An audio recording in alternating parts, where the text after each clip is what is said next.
Olá pessoal, comandante Leonardo Matos aqui. Esse é o nosso Conexão Geo número 4, hoje é sexta-feira, 14 de dezembro. Eu trouxe para vocês hoje 5 tópicos que eu considerei mais importantes aí dos eventos internacionais essa semana, como tenho tentado fazer todas as sextas-feiras.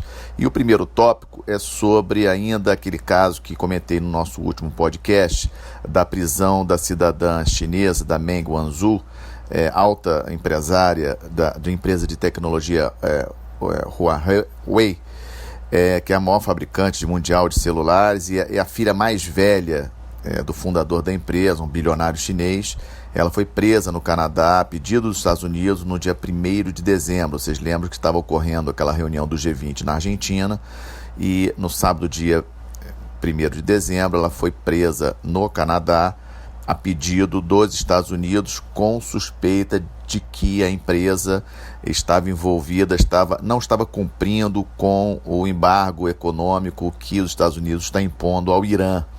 Então é interessante aqui notar que, na teoria, a intenção da prisão dela nada tem a ver com a guerra comercial entre Estados Unidos e China, mas sim em função da empresa não ter cumprido com o embargo comercial previsto pelos Estados Unidos contra o Irã, aquela situação da quebra do acordo que havia envolvendo Estados Unidos, Irã e outros países em relação ao programa nuclear iraniano. Vocês lembram que isso aconteceu em maio e agora no início de novembro novas sanções econômicas foram impostas ao Irã e a empresa chinesa, de acordo com os Estados Unidos, não estava cumprindo e a Meng foi presa em função disso.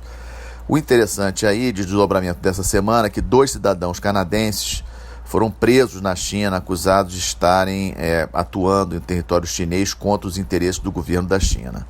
Sem direito a advogado, não apareceram para a mídia, não tem mais explicações detalhando o que exatamente eles fizeram contra o governo chinês, o que mostra uma clara retaliação do governo chinês contra o Canadá, que prontamente atendeu a um pedido dos Estados Unidos quando prendeu a cidadã chinesa. Eu acho que é importante esse evento, a gente ressaltar que o Canadá ficou no meio da história. O Canadá depende geopoliticamente dos Estados Unidos, não apenas economicamente, mas também a questão da aliança militar em função da OTAN. O Canadá tem um histórico de aliança militar com os Estados Unidos e, por não ser um protagonista no sistema internacional, fica um pouco naquela dependência do que os Estados Unidos podem fazer pelo Canadá nessa situação. Ou seja, mostrando como que o sistema internacional é na prática e da falta que faz um poder, inclusive militar, nessas horas. A China simplesmente prendeu os 2 cidadãos canadenses e não tem nenhuma previsão de liberá-los.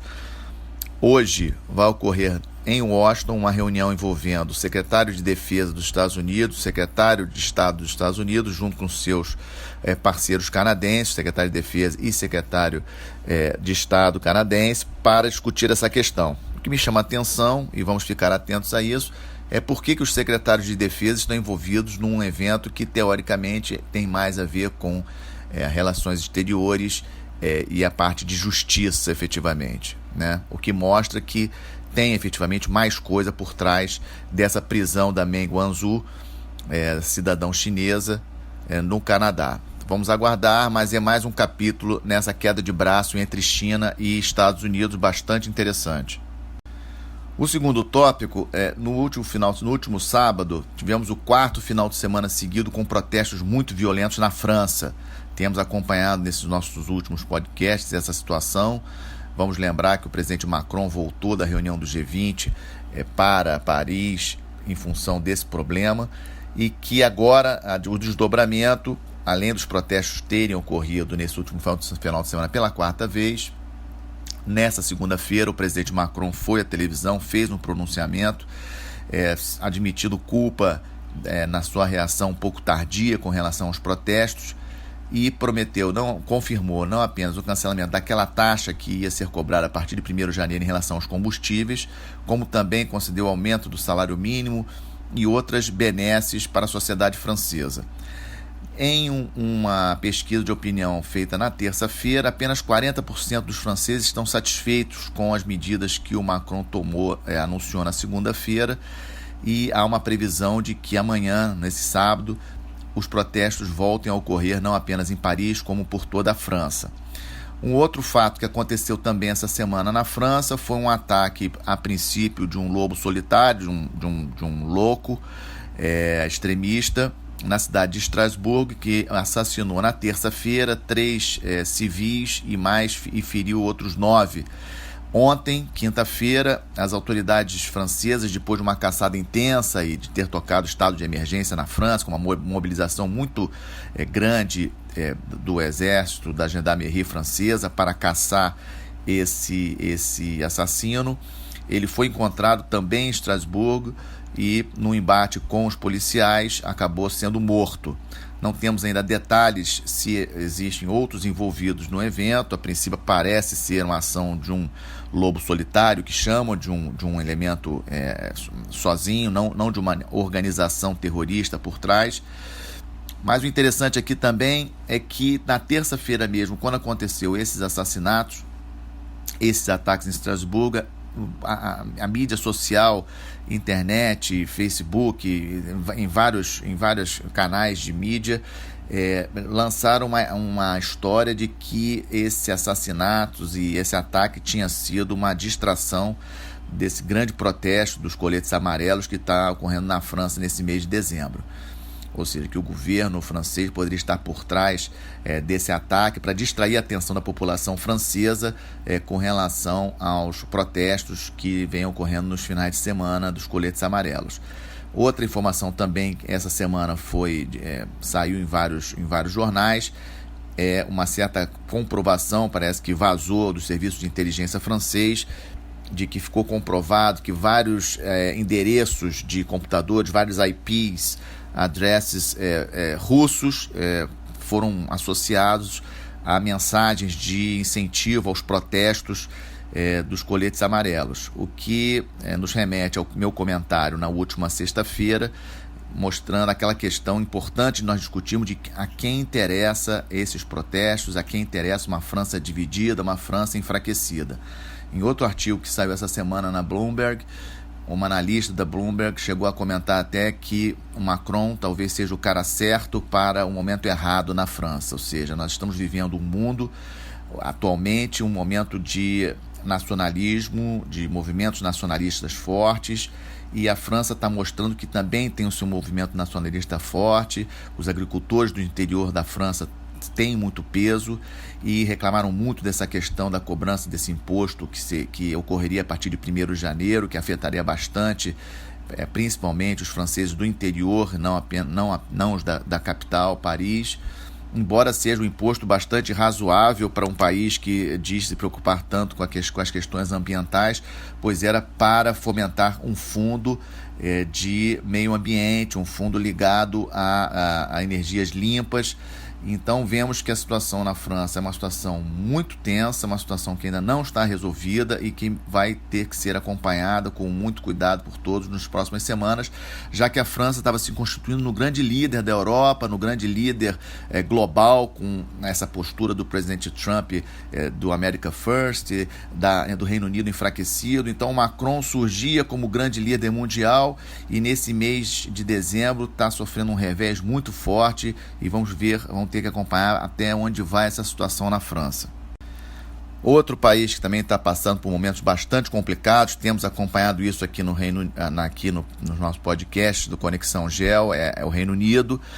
A novidade da semana é que estava prevista a votação no Parlamento inglês na terça-feira agora, dia 11, a votação do projeto que foi acordado com os outros países da União Europeia, da saída do Reino Unido da União Europeia, só que a primeira-ministra inglesa, Theresa May, ela retirou de pauta, não votou na terça-feira, dia 11, com medo de perder, de não ter os votos necessários para aprovação, e na quarta-feira agora, no dia 12, teve uma votação de confiança, um voto de confiança nela no parlamento inglês. Ela conseguiu ter 200 votos favoráveis de confiança a ela contra 117, que mostra uma certa divisão bastante considerável no parlamento inglês, ou seja, a May não está forte, a May está realmente enfraquecida.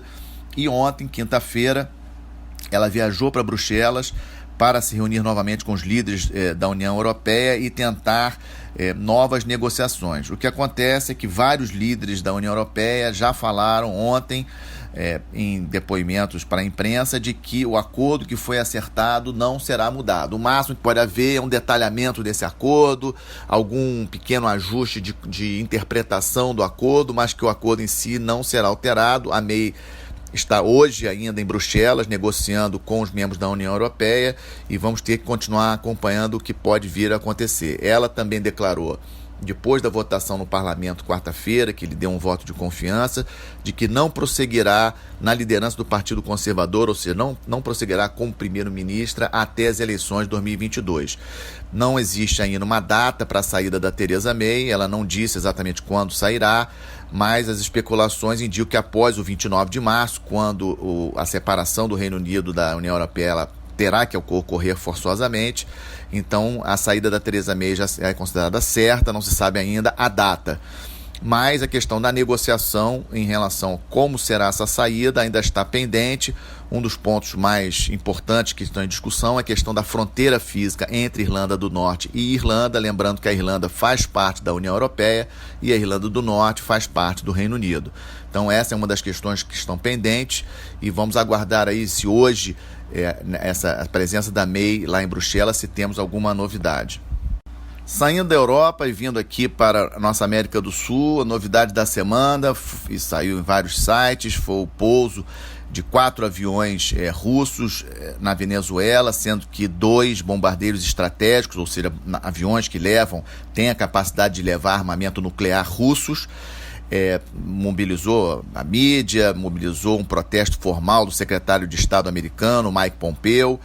E o interessante aqui é mostrar como que esses movimentos, como que o uso das Forças Armadas para intenções políticas, intenções diplomáticas, ou seja, tentar mostrar para o mundo que o Maduro tem apoio da Rússia, é um país protagonista. Vamos lembrar que a Rússia não é apenas um país protagonista em termos de defesa, em termos militares, mas também é um membro do Conselho de Segurança, membro permanente do Conselho de Segurança das Nações Unidas, com direito a veto, o que nos leva à conclusão óbvia de que qualquer sanção mais forte por parte dos Estados Unidos não passa no Conselho de Segurança, não apenas pela Rússia, mas também pela China. Vamos lembrar que a China também tem grandes interesses na Venezuela. Venezuela, que é o país que tem a maior jazida de petróleo, né, as maiores reservas de petróleo do mundo, embora seja um petróleo mais pobre, um petróleo de valor um pouco menor, mas em termos de quantidade é a maior reserva de petróleo do mundo, mas passando por uma situação econômica gravíssima. A Venezuela, por muito longe, é o país com situação econômica hoje no mundo mais grave, uma inflação aí de 1 milhão por cento, que é uma coisa até difícil de entender como que isso é possível. A questão das migrações ainda prosseguem, e o pouso desses aviões russos em território venezuelano essa semana foi a novidade, atende a várias causas. Ao público interno venezuelano, a maneira do Maduro mostrar, principalmente para alguns setores das Forças Armadas venezuelanas, que, como eu já disse em outros podcasts, é o que pode dar força para uma oposição mudar o jogo na Venezuela. Eu não acredito numa invasão militar à Venezuela, para mim isso está totalmente descartado, não vejo essa possibilidade de invasão chefiada, liderada pelos Estados Unidos contra a Venezuela, uma invasão militar, isso está fora de questão. Agora, a grande probabilidade, o que pode acontecer é um movimento militar interno, né, apoiando em apoio à oposição venezuelana, e talvez esse movimento dos aviões russos lá na Venezuela tenha um pouco dessa intenção também do Maduro, mostrar para alguns setores das Forças Armadas venezuelanas que ele tem poder, que ele ainda está forte, etc. Também não deixa de ser uma cutucada dos russos nos americanos, mostrando que eles têm a capacidade de desdobrar suas Forças Armadas em vários lugares do planeta, e a Venezuela, obviamente, geograficamente mais próxima do território americano. Então é um sinal, uma demonstração também de força dos russos em relação aos norte-americanos. E fechando nosso Conexão Geo de hoje, o 5º tópico saiu nessa quinta-feira, foi divulgado pelo assessor de segurança nacional dos Estados Unidos, o John Bolton. a nova estratégia dos Estados Unidos para a África, que foi aprovada pelo presidente Trump na quarta-feira. Eu destaco alguns pontos da fala do Bolton. Primeiro, ele confirmou os pilares da presença dos Estados Unidos, os interesses dos Estados Unidos na África, como a questão do comércio, questão do combate aos grupos terroristas. E a novidade aqui, para mim, é o terceiro ponto que o Bolton falou, que foi um apoio para os projetos que estão efetivamente funcionando na África, incluindo as missões de paz, mas não a todos. Ou seja, os Estados Unidos não mais vai dar dinheiro, recursos para todos e quaisquer projetos de ajuda humanitária e missões de paz da ONU na África. Ele vai selecionar melhor esses projetos, segundo as palavras do Bolton, e ele afirmou que muitos desses projetos são ineficazes e não vai apoiar governos corruptos na África e coisas desse tipo. Também na fala do Bolton ficou claro a percepção por parte do governo americano da presença de China e Rússia na África, uma presença crescente, principalmente da China. Ele citou especificamente a questão da base chinesa no Djibouti, lá no chifre da África, nas proximidades da entrada ali do Mar Vermelho. Agora, vamos lembrar o seguinte, né? Lá em Djibouti, a China colocou uma base no ano passado, só que os Estados Unidos já têm base no Djibouti há muitos anos. E é interessante que o Bolton comenta sobre essa base, defendendo a presença da base americana, porque eles lá estão apoiando o combate contra os terroristas. Ou seja, eles podem ter base no Djibouti, mas os chineses não podem ter base no Djibouti, o que é realmente impressionante, a capacidade dos americanos de se achar donos do mundo e salvadores do planeta. E isso é um ponto importante, nós não podemos esquecer. Com relação à Rússia, eles acusaram os russos de estarem envolvidos com governos corruptos da África e principalmente questão de venda de armamentos para a África. Aqui eu coloco, temos que separar China e Rússia, não dá para colocar no mesmo cesto os dois países, presença dos dois países na África. A China tem muito interesse na África porque ela precisa dos recursos minerais africanos, e a Rússia realmente é um interesse menor. A questão russa na África é mesmo venda de armas e apoio em termos de treinamento, de defesa para determinados países, mas não tem como comparar a presença da Rússia na África com a presença chinesa. O que me chamou a atenção é que nada foi falado da Índia, um país que está cada vez mais protagonista no sistema internacional e cada vez mais também com interesses na África, né? Provavelmente o Bolton não chamou atenção para a Índia porque os Estados Unidos precisam da Índia para se contrapor à China, né? Vamos lembrar que a Índia tem uma rivalidade histórica em relação à China e provavelmente os americanos não quiseram cutucar a Índia nessa questão. Então só chamou a atenção da China, da presença chinesa, da presença russa na África. O ponto mais importante dessa nova estratégia americana para a África é realmente a probabilidade de redução do apoio americano a missões de paz e também a outros projetos humanitários naquele continente.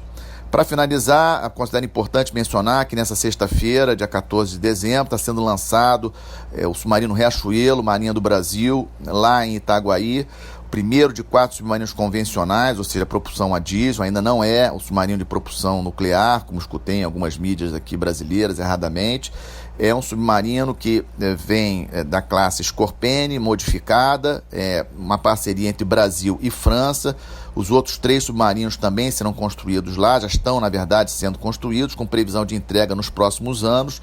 Hoje a Marinha do Brasil possui 5 submarinos, todos também propulsão convencional, diesel, normal, e a chegada desses novos 4 submarinos será muito importante para a nossa missão de defender os interesses do Brasil no mar, em especial defender a nossa Amazônia Azul.